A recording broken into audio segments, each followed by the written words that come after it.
En el caso de las maderas en latifoliado, este árbol en realidad es un ligustrum ovaliflorum, ligostrina, como se conoce comúnmente. Es un árbol que preferiblemente se le hacen maderas muy profundas, espacios negativos, o sea, muchos agujeros y ahuecar completamente el tronco. Porque en realidad en la naturaleza, ¿cómo se comporta? Las maderas que son realmente un poco más blandas, este es un árbol de madera dura, pero en realidad no es tan dura, es un árbol que suele descomponer su madera y hacer huecos profundos.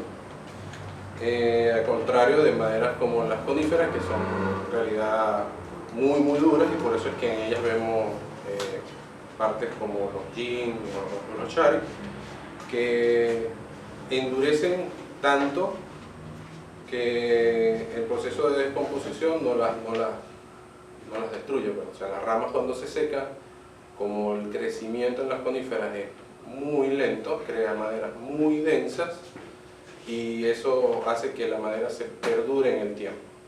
En el caso de estos árboles, en realidad las maderas no son tan densas, suelen ser un poco duras, pero no son tan densas. Y en los factores ambientales como los insectos, la erosión, la misma descomposición o podredumbre, logra descomponer todo y abrir huecos completamente en el tronco. Ahora, claro, como nosotros en realidad estamos trabajando en bonsai, y en el bonsai no todo es 100% natural, tenemos que aplicar un poco también de lo que es diseño, o sea, lo que queremos lograr, lo que queremos mostrar en la obra.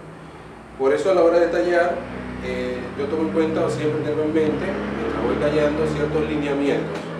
Esos lineamientos son muy básicos en realidad. Trato, en primer lugar, las líneas. El ojo humano está acostumbrado en realidad, o sea, está formado desde que somos muy pequeños a identificar fácilmente figuras regulares, líneas rectas, horizontales, verticales, figuras regulares como círculos, cuadrados. O sea, inmediatamente el ojo las identifica, incluso con los volúmenes. Entonces, a pesar de que el árbol yo lo talle muchísimo, si yo permito o dejo algunas líneas o algunas formas regulares, inmediatamente el espectador lo va a notar. En el caso de este árbol, teníamos una parte en realidad bastante recta que está acá. Eso lo vamos a ir primero con el tallado. Logramos vaciar un poco lo cilíndrico del tronco y vamos a utilizar otras técnicas visuales para lograr que esa parte desaparezca o camuflarla un poco. Una de las cosas que podemos hacer, si nosotros tenemos una parte recta en un árbol y la vemos completamente perpendicular, esa parte se ve en toda su longitud. Una cosa que podemos hacer es cambiar el ángulo y mostrar la parte en diagonal hacia el espectador. Eso acorta la proyección visual de la parte y nos la hace mucho más pequeña, un poco más difícil de percibir. Otras técnicas que se utilizan es colocar espacios de verde, que eso lo vamos a hacer luego, para lograr cortar ciertas partes del tronco y así lograr que vayan desapareciendo todas esas partes que no queremos que se vean. Y acentuar la tensión en otras partes. Por eso, en el caso del tallado de la madera, otra cosa que me gusta utilizar como lineamiento es la creación de sombras y espacios superpuestos unos con otros, que logran varias capas. Eso me da mucho ritmo a la hora de armar toda la composición, y eso en realidad lo que hace es que invita al observador a recorrer la pieza, o sea, lo invita a ver una parte en específico, llama la atención hacia una pieza en específico. Entonces eso, al llamar la atención ahí y mimetizar un poco lo demás, logramos que en conjunto todo el árbol como composición sea estéticamente aceptable, pues, o sea, es exactamente lo que queremos. El bonsái es esto, pues, es diseñar, es utilizar las formas, utilizar las líneas, colocar, hay que desarmar todo el árbol, mentalmente lo desarmamos completamente y vamos armándolo, colocando esto me gusta acá, esto me gusta allá, y así vamos creando una composición que es agradable estéticamente hablando. Obviamente la estética es muy subjetiva, vamos a hablar, no nos vamos a meter tanto en el tema de la estética, pero en realidad hay ciertos parámetros que nos ayudan a ir creando cosas que son estéticamente aceptables. Aparte de que la estética o la percepción de la estética del autor es en realidad lo que queda marcado en el diseño. En este caso ya tenemos básicamente lo que es un tallado primordial, o sea, acabamos de crear todo lo que son los espacios vacíos y vamos, si se puede notar, creando líneas irregulares, todas líneas irregulares, algunas transparencias, que son espacios en los que se puede notar cómo se ve la parte de atrás del árbol, son los huecos que se pueden notar. Eso agrega mucho ritmo y en realidad embellece mucho. Ahora vamos a utilizar una herramienta más pequeña para ir logrando formas un poquito, o sea, incorporar detalles dentro de los detalles, haciendo un poco más énfasis en ese ritmo y vamos a arrancar.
Ahora, para lograr, ya que tenemos el tallado más grueso, más tosco, donde creamos los vacíos, vamos a utilizar ahora una herramienta más fina, un poco más pequeña la herramienta para poderla manipular, más pequeña la punta también de corte, que nos ayuda también a tener mucho cuidado en partes como el corte inicial del árbol, que con aquella máquina, en el caso de que estamos tallando un árbol que tiene ya una masa verde importante, tenemos que protegerla, de tratar de no dañarla. Entonces, aquella máquina era muy probable que con tanto movimiento hemos roto algo acá. Entonces, con esta tenemos un poquito más de precisión para tallar toda esta zona de acá y ir incorporando unos detalles adicionales dentro de los detalles para ir creando aún más ritmo, haciéndolo un poco más interesante.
Ok, una de las cosas que queremos con las herramientas pequeñas, después que vamos creando todas las formas y toda la irregularidad, debido a la herramienta anterior, se crean algunos espacios planos, algunos espacios que en realidad son por el tamaño de la pieza que corta. Luego, ahora con estas herramientas pequeñas lo que vamos a intentar es ir creando irregularidades dentro de esos espacios planos para irlos borrando y así crear un poco más de interés en la pieza.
Ok, luego de haber tallado a mayor detalle todo el tronco, incorporamos algunas partes un poco más pequeñas, líneas incluso un poco más irregulares.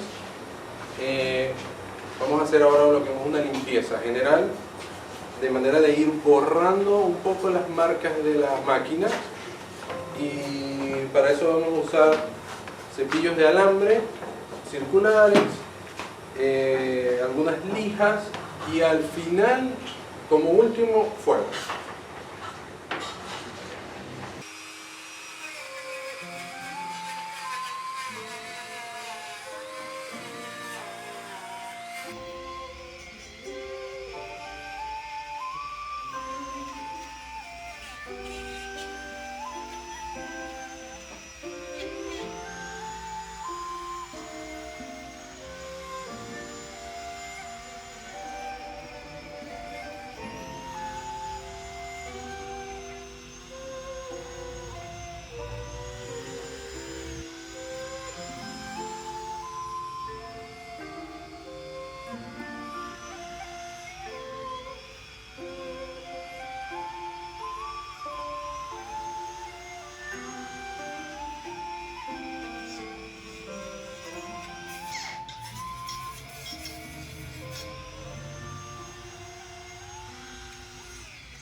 Bueno, una vez que ya tallamos todo y limpiamos toda la madera con el cepillo, eliminamos todas esas virutas finas,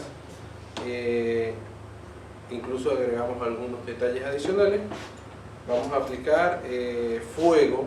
De esta manera logramos que incluso se crea un poco más de detalle, porque en las partes de la veta que son más blandas el fuego actúa a mayor potencia y las desgasta, y las partes más duras permanecen, entonces se crea como un efecto también que genera ritmo, aparte mucho carácter.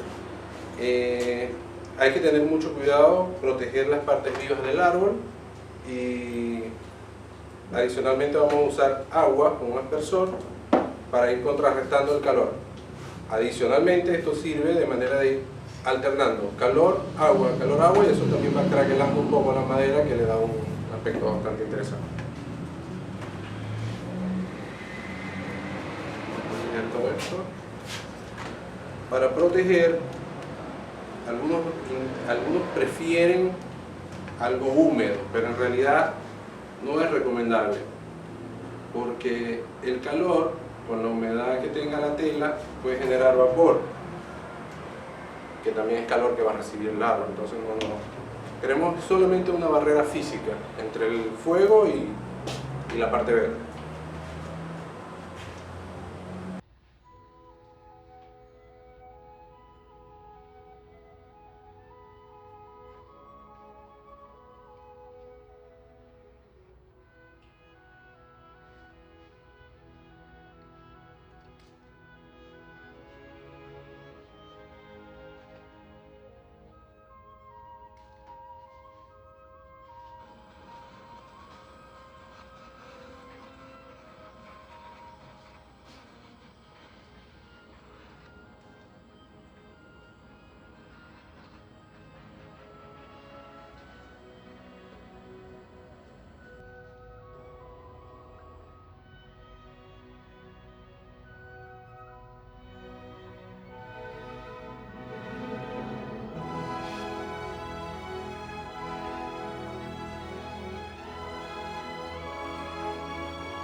Ok, podemos ir retirando también con agua y cepillo manual. Vamos retirando incluso algunas partes de carbón que quedan, que son muy débiles, y así incluso van llegando nuevos detalles.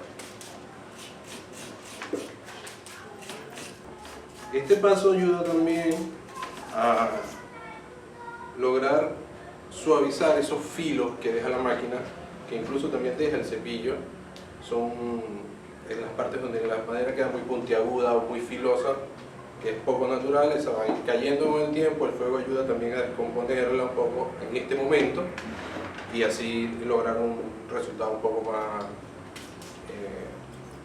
acabado, pues.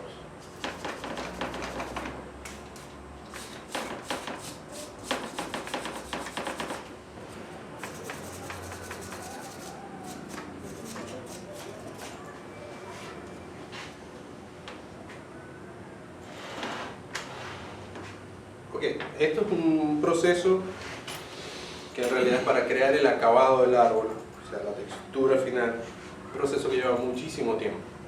En el futuro, a medida que la madera vaya madurando y vaya tomando color, se le pueden incluso hacer otras sesiones siempre, cuando estamos evolucionando dentro de nuestro proceso creativo, vemos algunos detalles que nos parecen que faltan o que pudieran ayudar.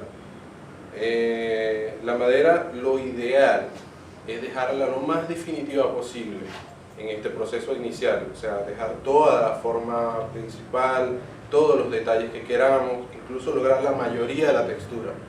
Pero siempre, en el futuro, vamos a ir incorporando algunas cosas, incluso el tema del fuego, el agua, lo podemos seguir usando. De manera natural, el árbol al estar expuesto al sol y al riego, va a ir creando esa misma textura, esa misma color, el mismo color, todo se va creando a medida del tiempo. Todo lo que viene ahora es tiempo. En este momento vamos a aplicar un poco de polisulfuro que nos va a ayudar a proteger que la madera vaya absorbiendo de manera superficial un poco de polisulfuro y protegemos la madera, o sea, de que se vaya a afectar por un proceso de podredumbre o algo así. También el polisulfuro se utiliza también periódicamente. En el futuro el árbol tendrá varias sesiones en las que se le aplicará a lo mejor un poco de fuego, cepillo de alambre manual, más fuego, más cepillo de alambre, agua, varias capas de polisulfuro, y así durante todos los años va a ir creando un carácter que embellece la madera.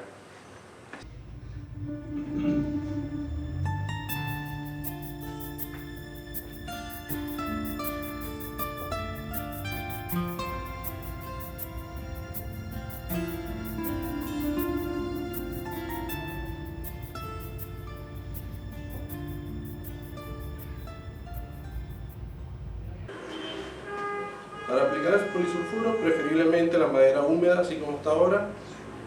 El color negro de las quemaduras no es problema porque va a ir desapareciendo con el tiempo.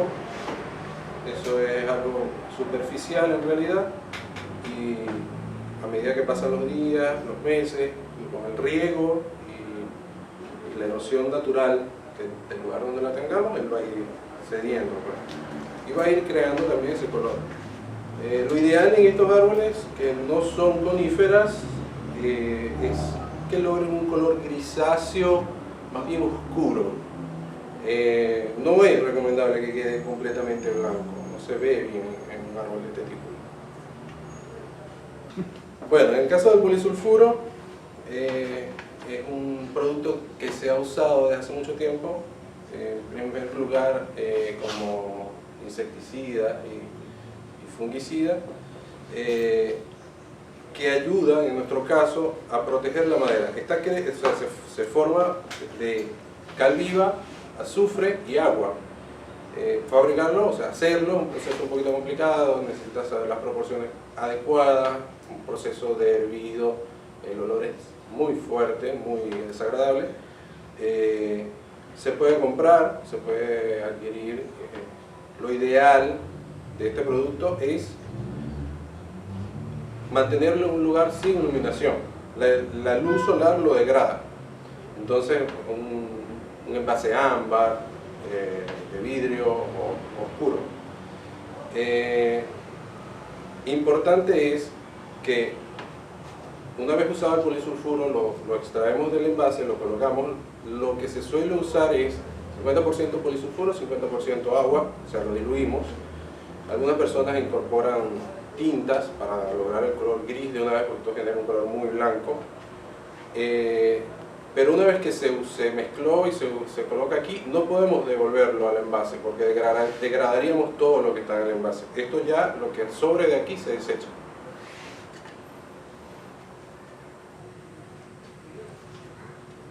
Cuando el producto está recién aplicado, puede llegar durante el proceso de riego, tener contacto con el suelo, con el sustrato. No es generalmente un problema importante. Puede ser, en algunos casos, que la planta se ralentice un poco por esto, pero no genera un gran problema. Lo recomendable es, después de aplicado, no regar sobre la madera, sino regar sobre la parte de abajo, de manera que no se escurra y se erosione todo.